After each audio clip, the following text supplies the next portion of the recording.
राधे राधे दर्शकों, कान्हा ज्योतिष चैनल में आपका स्वागत है।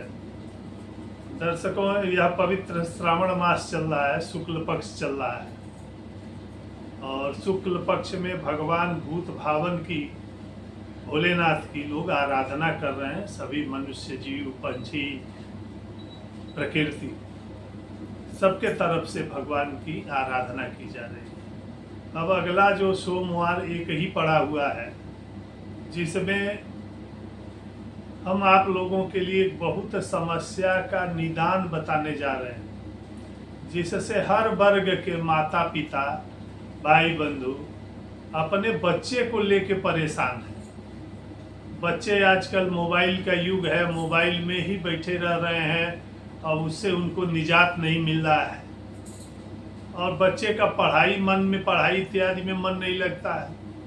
दोस्त यारों में वो भटकते रह रहे हैं। अत्यधिक दोस्ती के कारण उनके पढ़ाई लिखाई में अनेक तरह की बाधाएं दृष्टिगोचर हो रही हैं।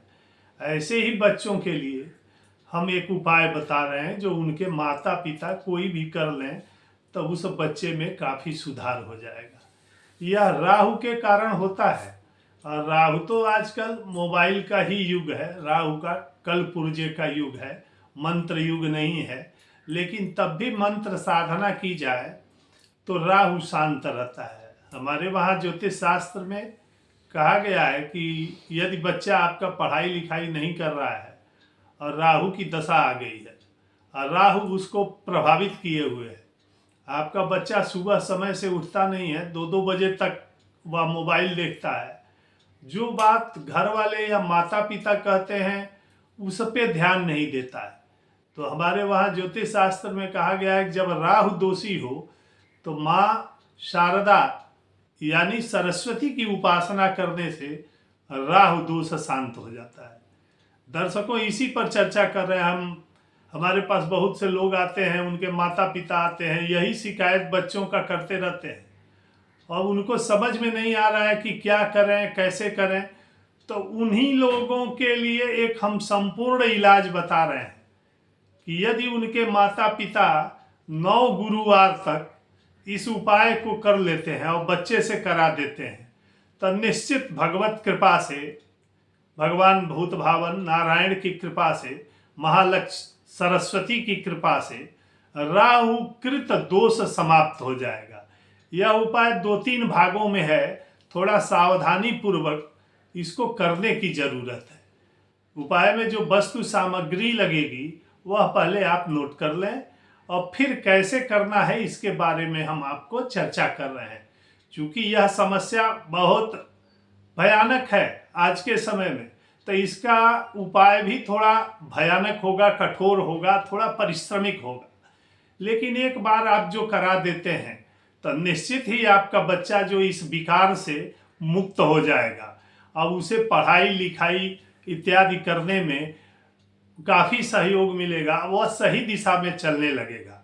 दोस्त यारों से या कुरीतियों से और कुमित्रों से जो धोखा की संभावना है आपके बच्चे के साथ, वह शांत हो जाएगी।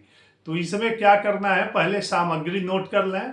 आपको 9 कलर का ब्लाउज पीस ले आना है, पीले कलर का, और 2-2.25 किलो चने की दाल ले आनी है और 9 डली गुड़ ले आना है, देसी गुड़ 9 डली चाहिए।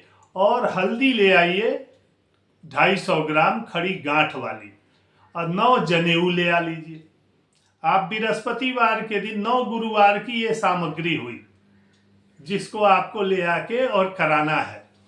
और करना क्या है कि बृहस्पतिवार को अपने बच्चे को स्नान इत्यादि कराने के बाद एक ब्लाउज पीस लेना है और उसमें एक जनेऊ रख देना है, 3 मुट्ठी चने की दाल रख देनी है और 2 गांठ हल्दी की खड़ी साबुत रख देनी है। गांठ इत्यादि खंडित नहीं होनी चाहिए, साफ सुथरी हो। और उसमें एक कागज में करके गुड़ की डली रख देनी है, थोड़ी सी तुलसी पत्र रख देना है और ये रखने के बाद उसको पोटली बना देनी है। बनाने के बाद आपको अपने बच्चे के सामने उसको रख देना है और रख के एक मंत्र नोट कर लें जिसको आपको बच्चे को कराना है। मंत्र इस प्रकार है, ओम वद वद वाग वादिनी स्वाहा। मंत्र एक बार पुनः बोल दे रहे हैं, ओम वद वद वाग वादिनी स्वाहा। इस मंत्र का वो आपको अपने बच्चे से 108 बार तुलसी की माला या चंदन की माला या रुद्राक्ष की माला जैसे भी हो, इस मंत्र का उस बच्चे से जप कराना है।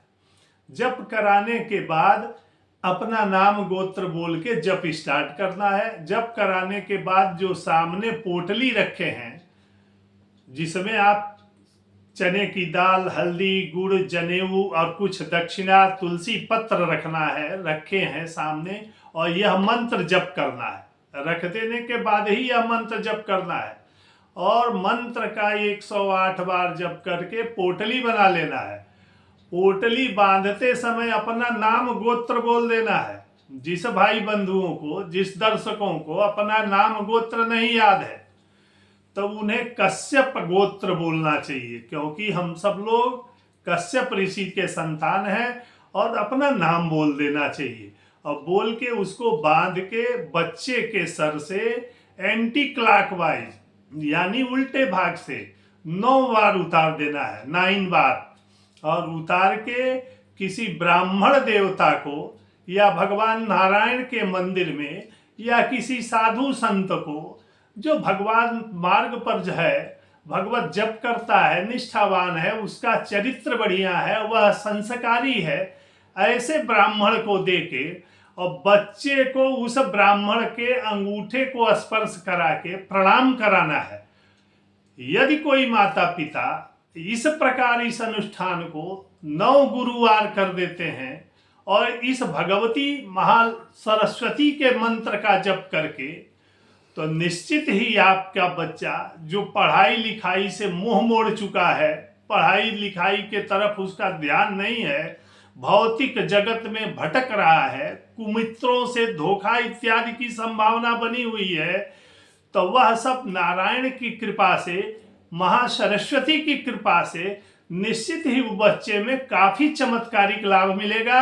और यह उपाय केवल गुरुवार को करना है और किसी भी शुक्ल पक्ष के गुरुवार से प्रारंभ करके 9 गुरुवार करना है। हाँ, कुछ लोगों को यह है कि किसी गुरुवार को छूट गया, मान लीजिए आपका बच्चा कहीं बाहर चला गया, तो आप घबराएं नहीं, उस दिन आप नहीं कर पाते हैं तो किसी फिर अगले गुरुवार को कर देना है। लेकिन यह उपाय 9 गुरुवार जरूर पूरा कर देना है। यदि आप कर देते हैं तो आज के समय की सबसे बड़ी जटिल जो समस्या है बच्चों में कि पढ़ाई लिखाई के तरफ से मुख मोड़ के गलत आचरण, कुरीतियों, मोबाइल इत्यादि के चक्कर में फंसे हुए हैं, तो नारायण की कृपा से दर्शकों निश्चित ही आपके बच्चे में काफी चमत्कारिक लाभ मिलेगा और वह बच्चा पढ़ाई लिखाई के तरफ अग्रसर हो जाएगा और माता पिता की बातों को भी सुनेगा और धीरे धीरे कुसंगतियों से दूर होने लगेगा। राधे राधे दर्शकों, इसी तरह की जानकारी के लिए हमारे कान्हा ज्योतिष चैनल को लाइक सब्सक्राइब करते रहिए। राधे राधे।